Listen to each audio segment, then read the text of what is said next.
আজকে যে গল্পটি আপনাদের শোনাবো এটি বেশ রহস্যপূর্ণ একটি গল্প। গল্পটি একটি ঘটনা। এই ঘটনাটি ঘটেছে মুন্সিগঞ্জ শহরের ইদ্রাকপুর কেল্লার ভিতরে।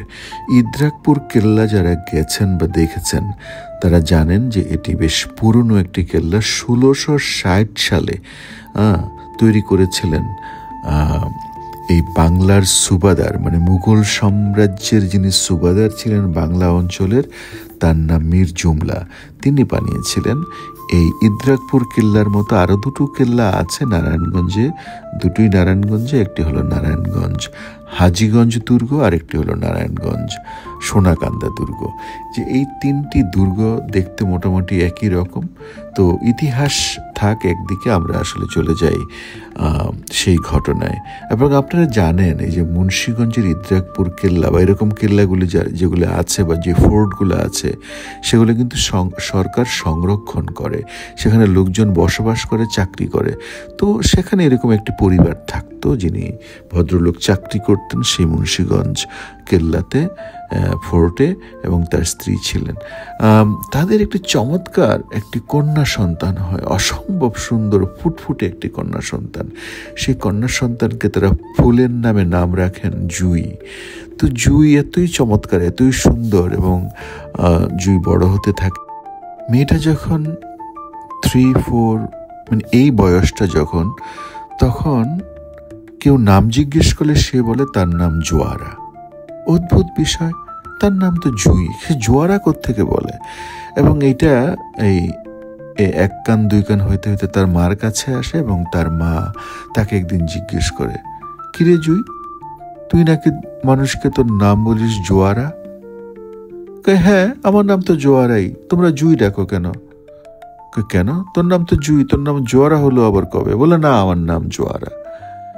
এই বলে সে আর সে প্রতিষ্ঠিত করতে চায় তার নাম জোয়ারা। এবং আরেকটা বিষয় এই বাড়িতে ঘটে, সেটা হলো এই মেয়েটা যা বলে সবই ঘটে। সে আগাম বলে দিতে পারে, একটা চিন্তার বিষয় বাবা মায়ের মধ্যে। তো এই মেয়ে আস্তে আস্তে বড় হয়, এবং তার যে রূপের দ্যুতি, এত সুন্দর, এত রূপসী মেয়েটা, তো পুরো মুন্সিগঞ্জ শহরে তার এই রূপের জ্যোতি ছড়িয়ে পড়ে। এবং এই স্বাভাবিক নিয়মেই সে প্রেমে পড়ে, একটি ছেলের প্রেমে পড়ে। ছেলেটা ওখানকার হরগঙ্গা কলেজ আছে, আপনারা জানেন, সেই কলেজে পড়ে। নোয়েল করে নাম ছেলেটার। তো ছেলেটা প্রেমে পড়ে, এবং এমন গভীর প্রেম যে তারা একজনকে না দেখে একজন থাকতে পারে না। তো নোয়েল কি করে, সে কলেজ শেষ করে প্রতিদিন এই কেল্লায় চলে আসে। এবং আপনারা যারা এই ইদ্রাকপুর কেল্লায় গিয়েছেন এটা দেখবেন, এটা একটা গোল একটা দুর্গ, এবং ভিতরে কিন্তু পুকুর আছে, এবং এই পুকুরের পাড়ে বসে থাকে, বসে তারা গল্প করে, এবং পুকুরের পানিতে তারা নিজেদের ছবি দেখে। মানে একটা অদ্ভুত তাদের রোমান্টিক একটা লাইফ চলতে থাকে, এবং এটা তারা এনজয় করে, ডেফিনেটলি বোঝাই যায়। তো একটা সময়ে ছেলেদের তো আবার খুব বাজে অভ্যাস আছে, এই ছেলেটা আরেকটা মেয়ের প্রেমে পড়ে। এই কথা কি আর আটকা থাকে?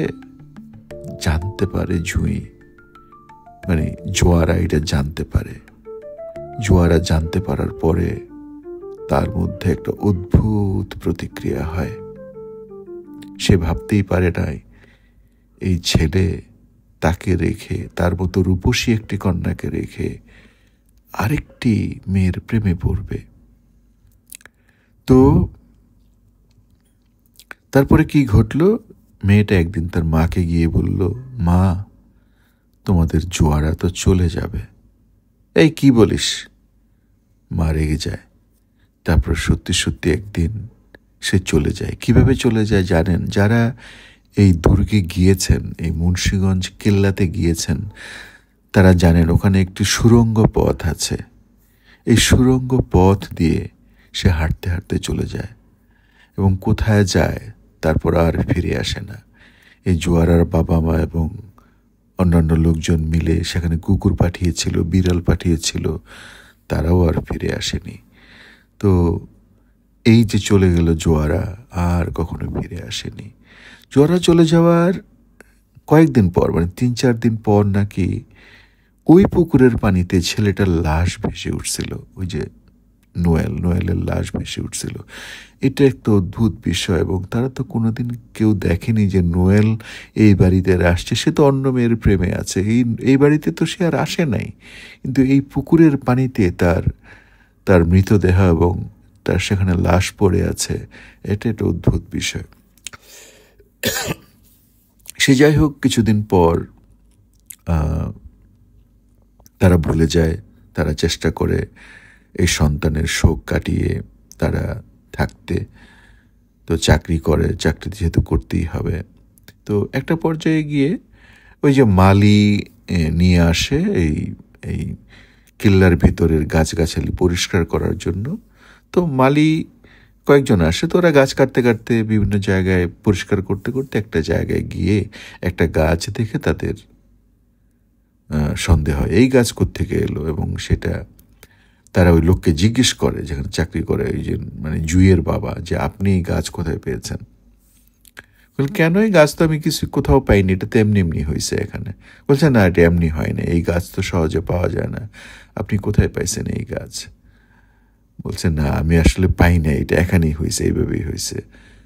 তারপরে বলেন কেন, বলেন তো। মানে উনি বললো যে না, এই গাছটা খুব একটা দেখা যায় না, এই গাছটার নাম হলো জোয়ারা। তো এইটা শুনে ওদের বাবা মায়ের মধ্যে আবার নতুন করে চিন্তা শুরু হয়, কি করে এটা হয়। তারা তো তাদের মেয়ের নাম জোয়ারা রাখে নাই, তারা তো তাদের মেয়ের নাম রেখেছিল জুই, কি করে জোয়ারা বলতো সে? তো সে যাই হোক, এই গল্পটা সত্য মিথ্যা সেটা জানি না। গল্পটা আমি শুনেছিলাম একজনের কাছে, আমি ভাবলাম এটা আপনাদেরকে শোনাই। তো যারা এখনো বা মুন্সিগঞ্জের এই ইদ্রাকপুর ফোর্ট দেখেন নাই, মুন্সিগঞ্জে গেলে একটু দেখে আসবেন। অদ্ভুত সুন্দর একটা ফোর্ট, মানুষজন খুব একটা নাই, আশেপাশে অবশ্য সরকারি অফিস আদালত আছে। আর নারায়ণগঞ্জ থেকে লঞ্চে যাওয়া যায়, লঞ্চ থেকে নেমে একটা রিক্সা করে ফোর্টে চলে যাবেন, ফোর্টটা দেখে আসবেন। এবং অদ্ভুত, এবং একসাথে চাইলে আপনারা নারায়ণগঞ্জ দুটো দেখে ফেলতে পারেন। চমৎকার। তো ভালো থাকবেন সবাই। নিশ্চয়ই পরের সপ্তাহে আমরা আরও একটি গল্প শুনব। সবাই ভালো থাকবেন, সুস্থ থাকবেন। ধন্যবাদ। আর পেজটাকে কিন্তু একটু সাবস্ক্রাইব করবেন।